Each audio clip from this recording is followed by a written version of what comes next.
చిత్తూరు జిల్లా పుంగనూరు పారిశ్రామికవేత్త రామచంద్ర యాదవ్ ఇంటిని పోలీసులు మోహరించారు. ఫేస్బుక్ ద్వారా అసత్య ప్రచారంతో పాటు పట్టణ నడిబొడ్డున బ్యానర్లను ఏర్పాటు చేసి ఫేక్ న్యూస్ ద్వారా తనపై దుష్ప్రచారాలు చేస్తున్న వారిపై వెంటనే చర్యలు తీసుకోవాలని రామచంద్ర యాదవ్ పోలీసులను కోరారు.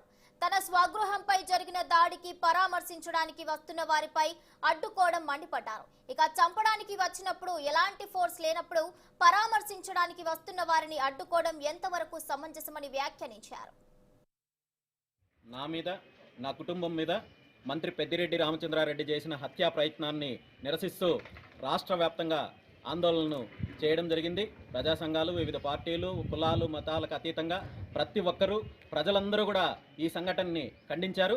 అందులో భాగంగా ఈరోజు రాష్ట్ర వ్యాప్తంగా నన్ను పరామర్శించడానికి అన్ని జిల్లాల నుండి వస్తున్న ప్రజలను, నాయకుల్ని ఎక్కడికక్కడ పోలీస్ స్టేషన్లో నిర్బంధించి పుంగనూరుకి వెళ్ళకూడదు అని చెప్పి నోటీసులు ఇచ్చి ఈరోజు అడ్డుకోవడానికి ప్రయత్నిస్తున్నారు. అదేవిధంగా పుంగనూరు చుట్టుపక్కల పుంగనూరుకి కనెక్ట్ అయిన అన్ని రోడ్లలో కూడా బారికేడ్లు పెట్టి, చెక్ పోస్టులు పెట్టి, పబ్లిక్ ట్రాన్స్పోర్ట్లో కూడా బస్సుల్లో వస్తున్న వాళ్ళని కూడా చెక్ చేసి పుంగనూరుకి ఎందుకు వెళ్తున్నారు, పుంగనూరుకి రామచంద్ర యాదవ్ ఇంటికి వెళ్తున్నారా అని చెప్పి నేనేదో ఒక ఉగ్రవాద లేదా ఇంకొక రకంగా అనుకుంటే అంతకంటే